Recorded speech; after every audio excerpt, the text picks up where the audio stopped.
Welcome to Abstract Illusions Radio with host Jennifer Hillman. The show explores and reveals the human potential through creativity. So enjoy the show to create a life you love.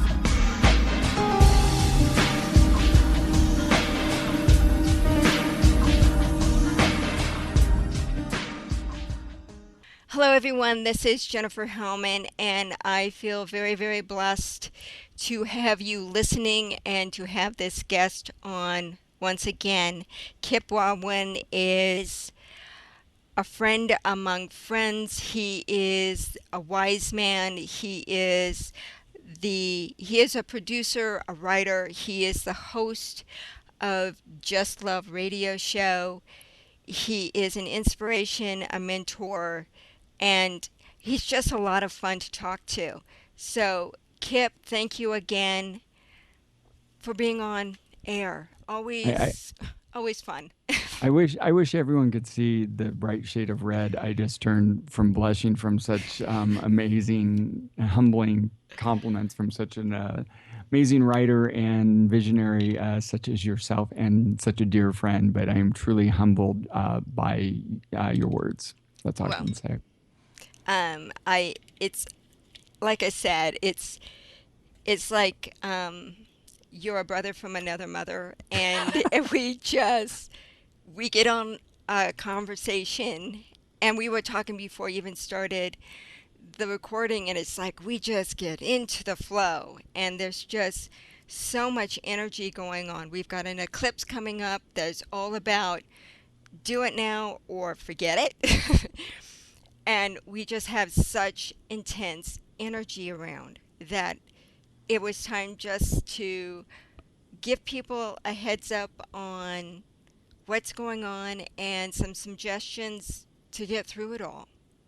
Yeah, these are really, really powerful times that we're living in right now. We are definitely transitioning into a new state, a new way of being.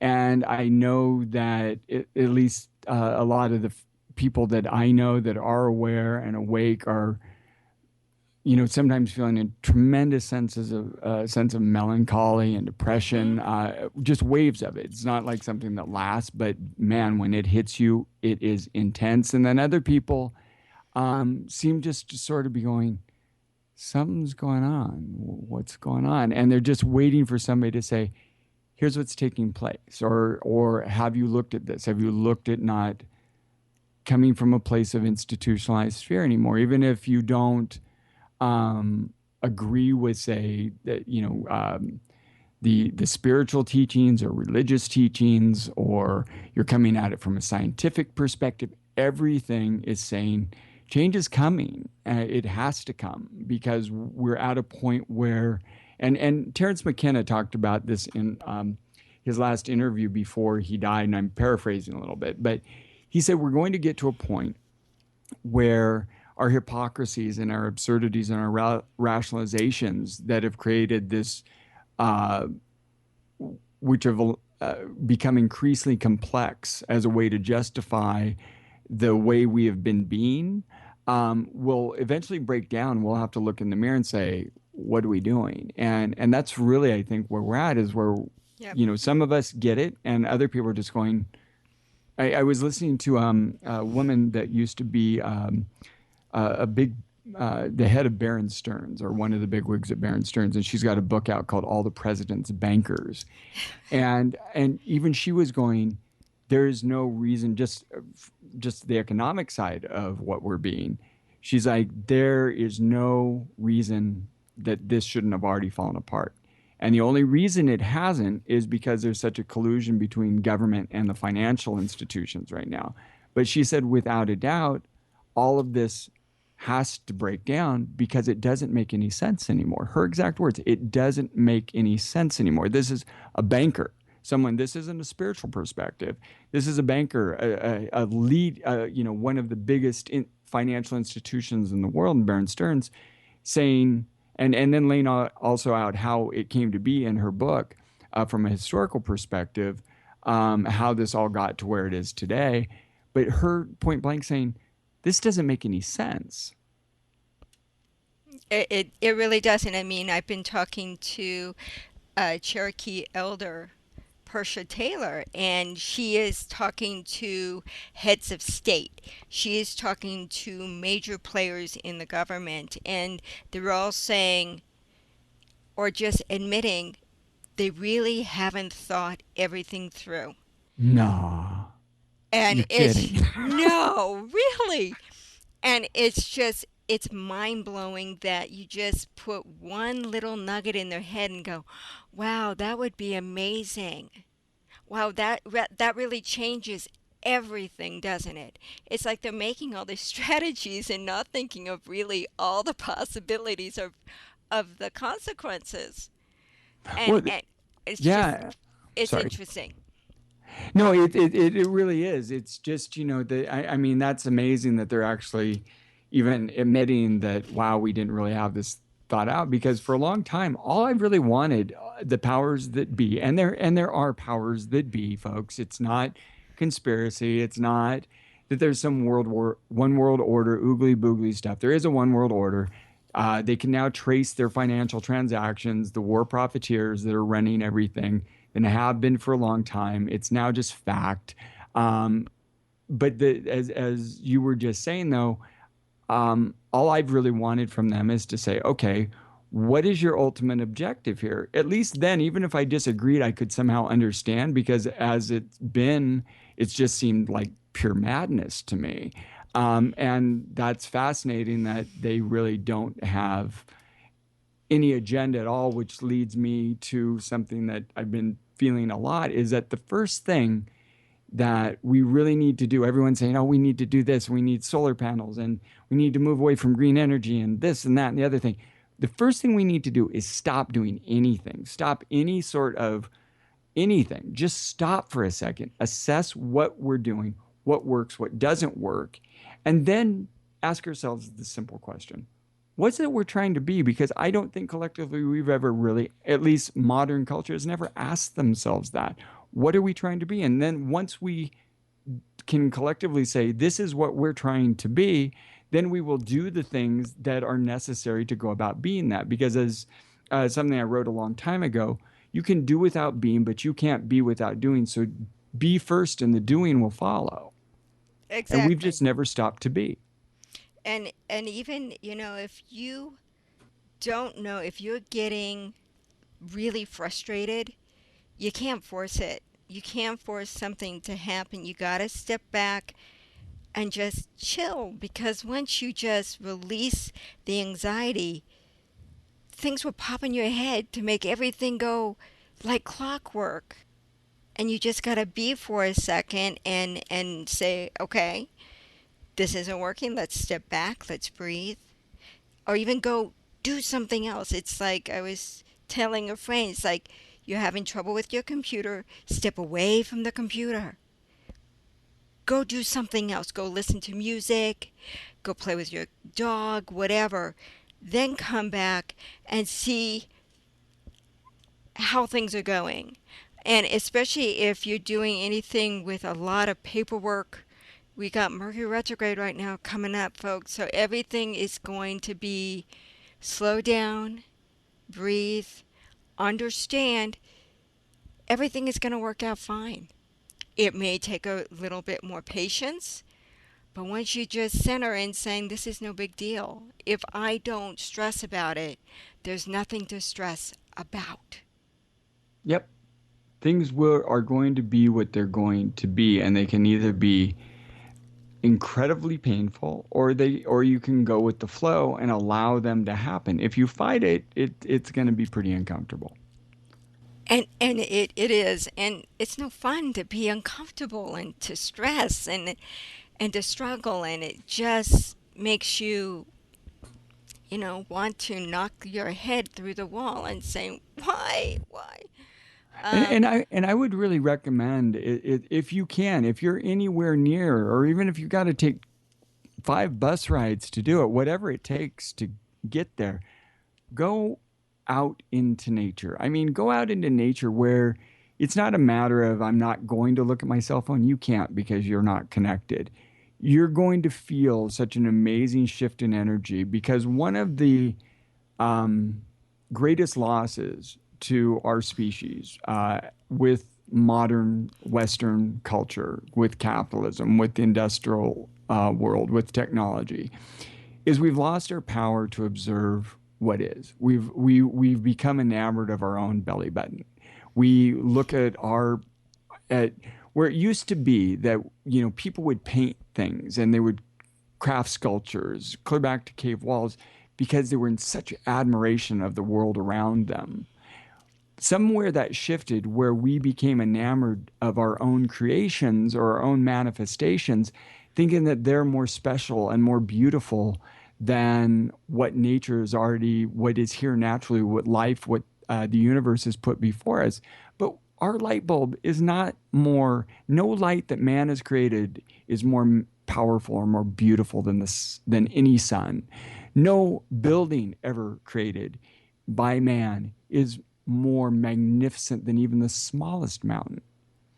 You know, we've become so entangled in our ego that even some of the stories I hear from people when you know, the different people who are even awake, it's still very egocentric, and I still think that we're getting to a place where I think the hardest thing for us to imagine is us not being us. And that's really where I feel we have to get to. You have to be able to look in the mirror and say, this is not real. I am not real. It's not just that this that the systems we've created aren't real. That the you know, technologies that we've created aren't real. That the progress, or the supposed progress that we've manifested, isn't real. We ourselves aren't real, and we keep telling ourselves this story that somehow that everything else is illusion, but we're not. The things that we make aren't illusion. No, that doesn't even make sense. In fact, I was listening to an interview and I highly recommend. I've had a lot of people starting clear back with Joseph Campbell, who have manifested in my life at just the right time to say, you know, you're not entirely crazy, just mostly, but just tremendous wisdom teachers. And about a year ago, I ran across Alan Watts, listening to him on KPFA. And it's one of those things. It's not like I'm hearing anything new, but it's just reaffirming what I already know, going, wow. And a more brilliant mind, few I know of. And he was talking about, and I thought this was really fantastic. He was talking about the difference between an Eastern perception, beginning with some of the religions in India, perception of what God is, as opposed to the Western perception of what God is. And in the Western perception of what God is, it's very mechanical, it's very mechanistic, it's very procedural. It's God created this out of clay, and there must be a reason we can explain this, and blah, blah, blah. And separating ourselves as somehow, just like God controls us, that somehow we can control the nature that God created and the abundance of what this illusion has to offer us, when in fact we have no control over it all. But anyway, from that perspective, we have then separated ourselves from nature, and in a really vain attempt to try to master all that is, when you can't. But the fascinating thing about what he was saying is that even atheists within this culture, people who say they don't believe in God, are still very much founded in that mechanistic view of the world. Okay, so he said, take it to the nth degree. Well, what does that mean? Well, it means that if you take that as far as it can go, then that means we are also mechanistic, because we can't be separate from everything else that is. So are we automatons? Are we just running a program? Because that's what this culture is saying that everything else is. And by proxy, we are part of this. So that would mean that we are also just mechanical things. Where in Eastern culture, everything is God, everything is a story, everything is, and you know, and I'm paraphrasing Alan Watts here, is that he made the joke. He said, in Western culture, if you went out and you said, I am God, even though that's what Jesus tried to teach us, Jesus said he didn't just say I'm God. He said we are all sons and daughters of God. Turn the stone, all of that. Listen to the words of what this very wise man said. But anyway, if you went out in culture now and you said, I am God, people would throw you in jail or a nut house, which, as again, Alan pointed out, not so dissimilar, those two things. In Eastern culture, if you went out in India and you said, I am God, they would say, what took you so long? Yes. Yes. And it's just finding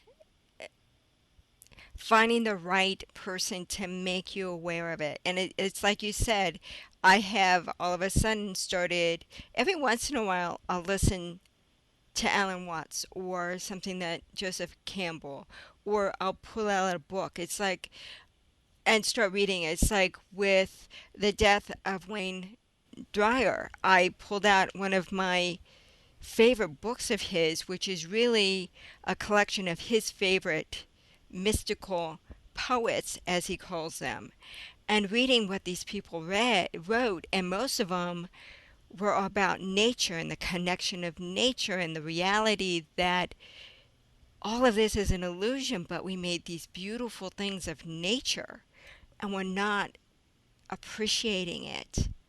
The awe that's right there in the fact of our imagination of creating all of this. And it's just really interesting how once you're aware of things, if you need confirmation, if you need affirmation of, yeah, you're really on the right track, you'll get it, and you'll get it quickly. And I was reading this as I'm in a forest, and it was just really inspiring for me to connect with nature as I'm reading about these beautiful men from the 16th, 17th, 1800s, Thoreau and all about Walden and all these wonderful poets. And all they're saying is appreciate what is around you and don't get lost in that ego. Yes. And that's exactly it. And this was something I wrote this morning that I would like to share real briefly. Please. Infinity absolutely is, because infinity absolutely is. Everything imaginable absolutely is. But it is absolutely love that is the reason that everything beyond imagining and more absolutely is. Now ask yourself, why is it that you, that is love imagining, is imagining itself to be so small when you could imagine yourself to be anything, everything, or even nothing at all? So why have we been imagining ourselves, telling ourselves we're great, but the truth is we're incredibly insecure, we're incredibly fearful, we don't believe we're great, we know we pale in the magnificence to almost everything, but that's not even really the truth. The truth is we, by looking at things and setting ourselves apart and doing this comparison of greatness, we lose sight of the fact that we are innately a part of everything, that we are no greater or less than. And that's the ego still trying to say, no, I have to be greater than to be, and you don't. In order to be, you just have to accept that you are. And I mean, there's just so many master writers and spiritual leaders have been trying to hammer this in our head, and I dare say we're one of those. We are two people doing the same to try and get the message out there that we are infinite and we are love and we are creation of our own imagination, and appreciate the fact of everything we are connected to. Those quiet moments in the early morning when I can go outside and see the stars, that I feel most connected to my heart, to this universe, and know that it's all really, really quite amazing what we're a part of right now. Absolutely. And even the energy, it's like, it wasn't too long ago I'd be freaking out about certain things, and now it's like, I'll know I'll get through. It's like no big deal. You know, Yep. it's just really, and I have to say, it's the more I'm out in nature, it just chills you out. It just gives you a reality check in the way that is really the most positive thing you can do. It really is. I mean, and I've shared before on my show about the experience I had in Hawaii, where I found myself fulfilling a lifelong dream of swimming with dolphins. And like I've shared, it's like I would have been happy with one dolphin 100 yards away and gone, yay. And instead, I was surrounded in open ocean by hundreds of wild spinner dolphins, all saying, this is your home too. This is home. And the embrace and the love you felt and the abundance that you saw in the ocean. I mean, if that doesn't wake you up to how you can be when you live at one instead of apart, I don't know what would. Yeah. But And go on. but I was also going to say one other thing. As you know, Jen, it's like when I write whatever I've been writing for the past 5 years, I always follow it up by a quote from people throughout history because, as you said, there's been so many great thinkers going back to Buddha, Jesus Christ, on and on and on, who've been saying, wake up. It's like, wake up. This is what is. And that's why I love to do that because I don't claim at all, that ownership of anything. I mean, I'm just sharing what is shared with me. And I always want people to understand how long this messaging has been going on. And it's funny, people become, Bill Maher said about Christians, they said, um, in Bill Maher being an atheist, this was an interesting thing for him to say. He said, most Christians aren't really followers of Christ, they're fans. And I think that could apply to almost any teacher throughout history. People become enamored of their words instead of, as you and I were just discussing, instead of looking at them as ways to support what they already know. Right. Exactly. And it's really important to really see the signs of nature saying, yeah, you're one of us. You're part of all of this. It's like you had the dolphins, I had a raven, which is the symbol for magic and omens. And I even looked down and there was a feather of a wing feather. So I know I'm taking flight of a raven. And I haven't seen too many raven feathers, but I have to admit I've gotten a lot from the ravens. So I know it's a totem of mine. And it's always been, I see a raven and or a crow and I say magic's in the air.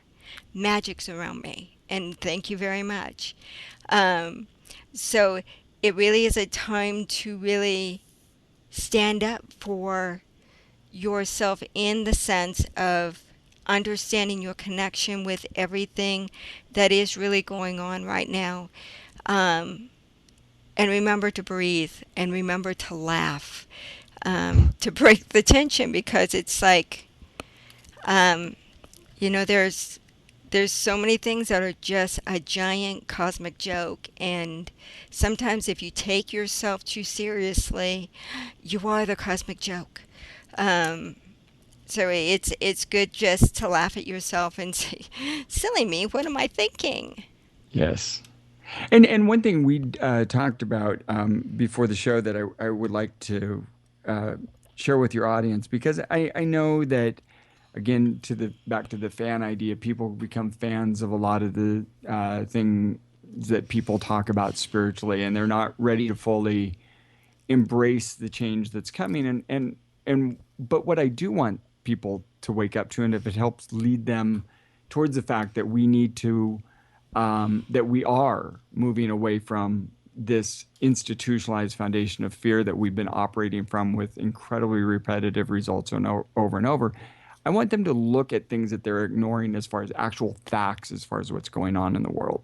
I mentioned that woman from Bear Stearns. The fact is, the economic system as is not sustainable and won't continue forward much longer. That's a fact. There's the numbers. You want to look it up, go look at them. There's a lot of economists from Richard Wolff to Paul Krugman, everyone who says that this is not going to be able to continue. And when you look at the wealth inequality in the world, you have to understand that just from a pure numbers perspective, not right, not wrong, nothing, just pure numbers and functionality, it doesn't work. And as Jen pointed out with the Native American elders that are talking to people, they didn't have a plan for all this. They just went like most junkies do, and they are power and greed junkies.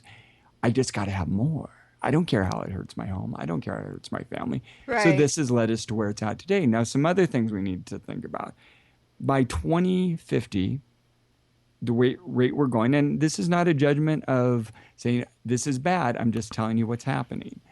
There's going to be 9 billion people on the planet. That means there's going to be 2 billion more people on the planet now that we already aren't supporting and taking care of. Not that we can't, but just the existing systems won't allow us to. And also, even by moderate predictions, the sea level will rise by 2050 by 16 to 17 inches. What does that mean from a practical perspective? Well, that means I'm here in the San Francisco Bay Area. That means that the eastern end of the Bay Bridge will be underwater. That means that both the Oakland and San Francisco airport runways will be underwater. This also means that is probably about another billion people will be displaced from their homes. So now we have 3 billion people that are going to need housing, food, clothing, love, care. And these are just the facts, folks. And our current way of being isn't going to allow for us to take care of those people or take care of the planet the way it needs to. We can't keep consuming. We can't keep destroying the way we are. Whether you agree with what I have to say, whether you agree with what Jennifer has to say, these are the facts, and you need to wake up to them. And if you don't like the ideas that are being shared as far as how to go about moving forward and creating a sustainable future for everyone, then come up with your own. But this is the facts, and this is where we're heading. And it's if we keep going the way that we're going, and again, not a judgment at all, but we will become extinct much sooner than we need to. And something else to add on to that, paper money is just that, paper. And because of the way the economy is going, pretty soon it's not going to be worth much. So if you think, oh, I'll stock up on money and stuff, pretty soon you're just going to have writing paper. Yep. So a lot of the sites that are coming up with trades and barter, that's something to really look into, and start doing that with your businesses. It's not too early to start to switch your economy into, you know, I've done it many times. It's like I got a cord of wood for an hour of my time. That cord of wood lasted me 3 seasons.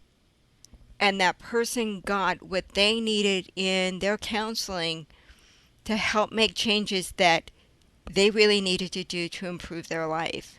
So there's so many different ways of one thing for another, and thinking of alternative ways to provide what you need. And yes, there's always going to be some kind of bills, but there's always going to be some way of paying. Well, and that's it.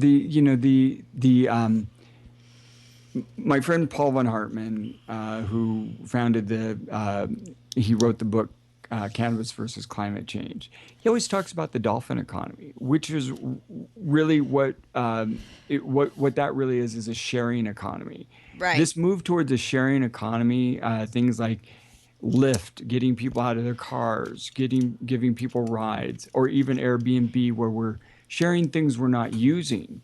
I mean, that's a great first step in the right direction. I fully embrace technology being used for this shared economy. And as you also pointed out about the paper money, it was interesting. The same woman that she wrote the book, All the President's Bankers, this really started in, I think, 1909, when you had the huge copper gamble that went bad.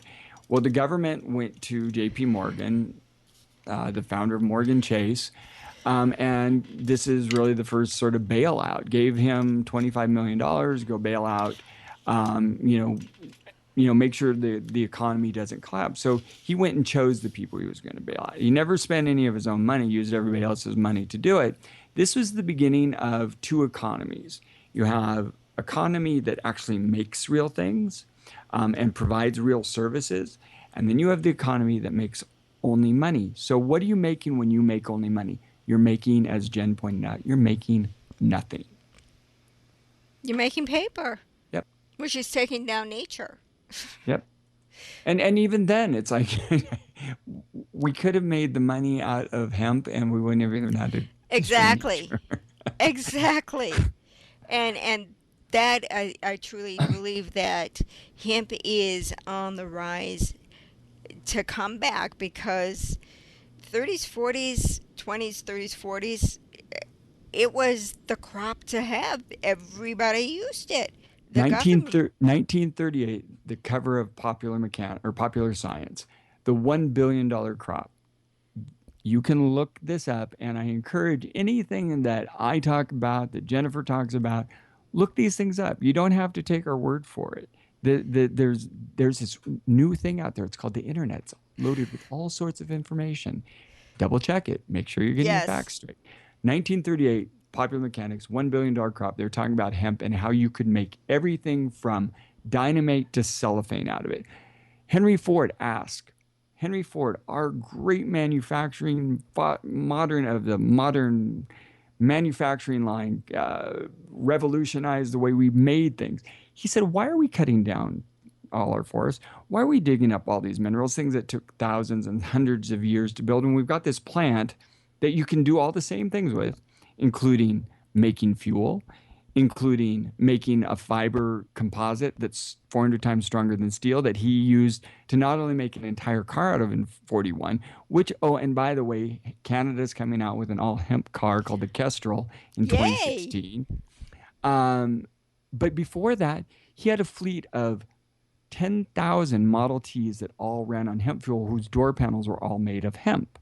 Why didn't that take hold? Because Rockefeller and his cronies went to him and said, if you take this to market, I will crush you. Yeah. Hearst in 31 bought the machine that made it easier to process hemp fiber into cloth than cotton, and crushed it. Went away. No one sees it. You can find that if you go to YouTube, and you can find Henry Ford's car, the YouTube video of the car he built in 41, along with the information I just shared about the Model T. You can also find the machine that Hearst destroyed on from a video from a company in South Africa called Hemporium. Again, that's Hemporium. It's a 9-minute video. Watch it. Stop making yourself. Stop choosing ignorance. Stop choosing to believe in leaders who aren't leading. You have to wake up to the truth. These people aren't telling you the truth. They serve their own interests. They serve only their own interests. Only their own interests. They don't care about you. They don't care about humanity. I was watching this interview this morning with that Joe Biden did with Stephen Colbert. Right. And it was so touching and so moving. But he said one thing that was a great untruth and a great disservice. And I wish, and maybe he doesn't even know it's not true. He said, he was talking about how he'd gone to a military base and he was going and saying hi to all the troops and their families. And some guy yelled out of the back, he said, Major Bo Biden, Bronze Star, served with him in Iraq, sir. And Biden broke down and he said, we've got 1% of the population fighting for the 99%. That's not true.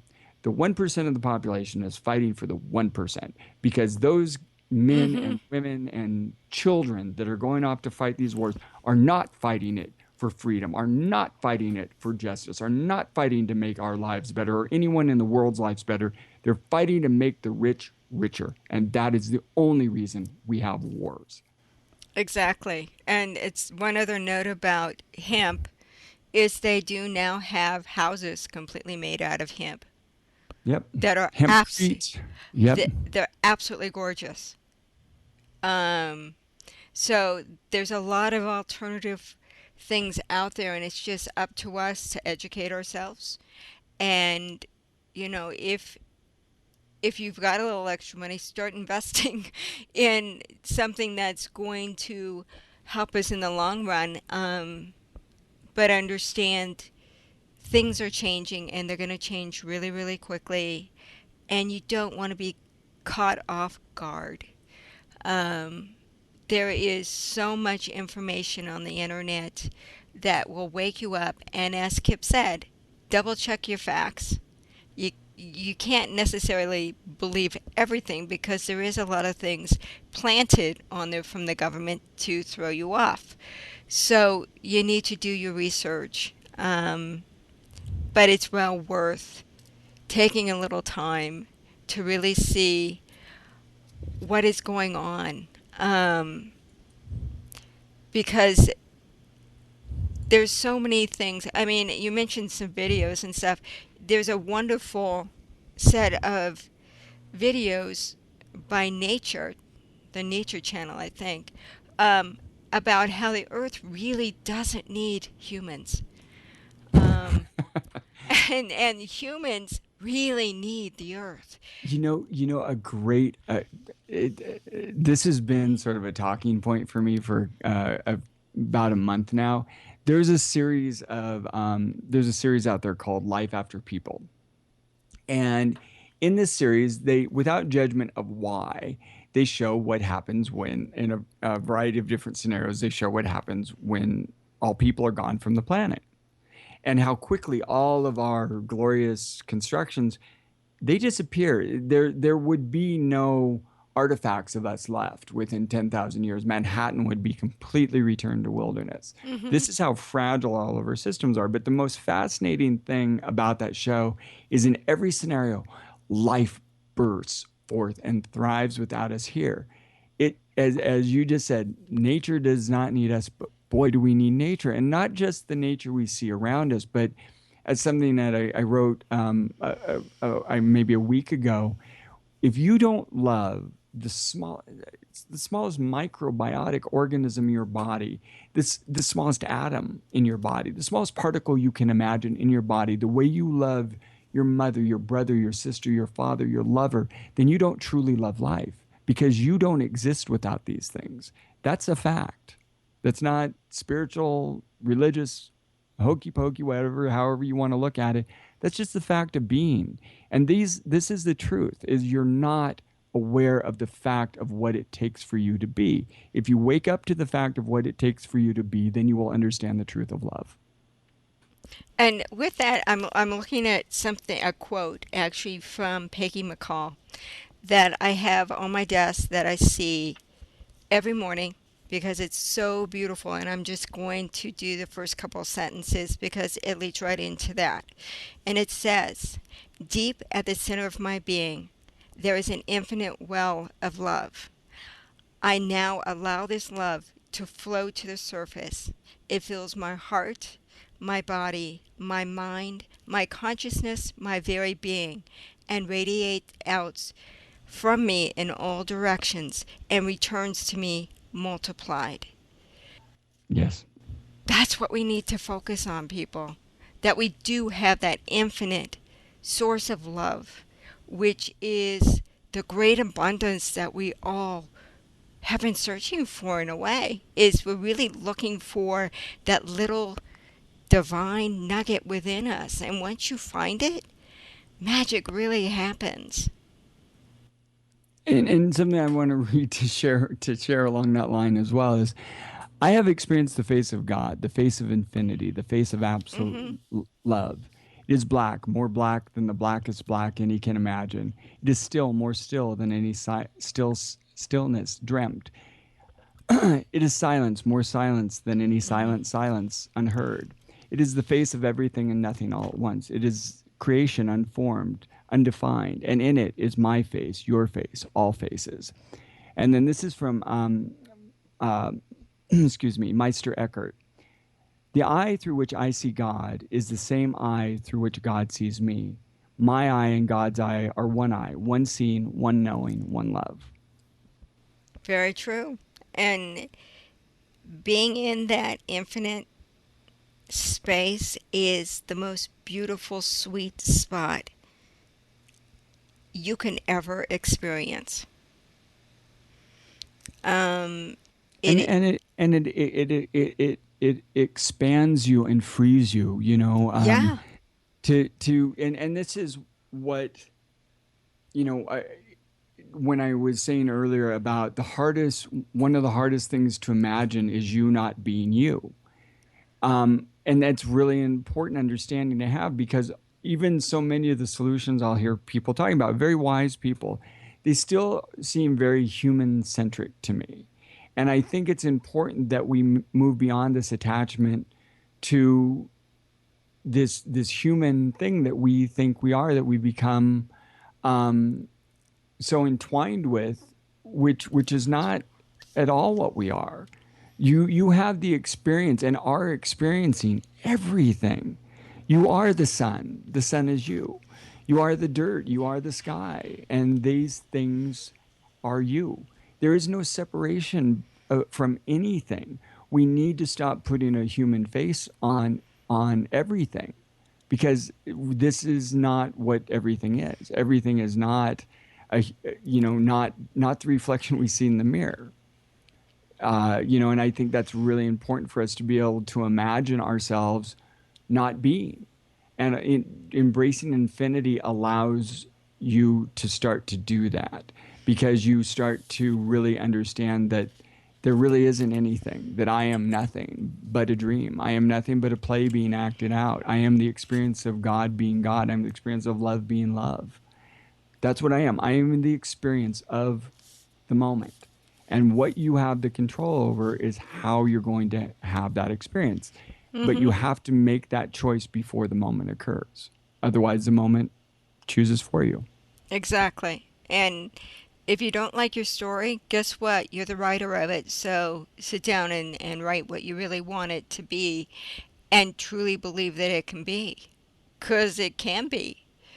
Not It's only can it be, it it will is. it is. And it's amazing. It's like, and I've mentioned on the show before, when I was 12, 13 years old, I had a dream that lasted 30 years of my life. Now, granted, it was metaphorically, but guess what? Basically, everything in that dream has happened. Everything. It was a dream I made up. Well, that appeared to me that I thought, wow, what a movie. This would be a great movie. And it was a movie of my life. And everything on there, the good, the bad, the beautiful, the understanding, came at the end. And so it's like, I trust that I'm going to be okay. I know I can rewrite my story in a much better way. But I also know I need to surrender and let the universe do their part. I can't force the timing of anything. I know it's going to happen when it naturally is supposed to happen.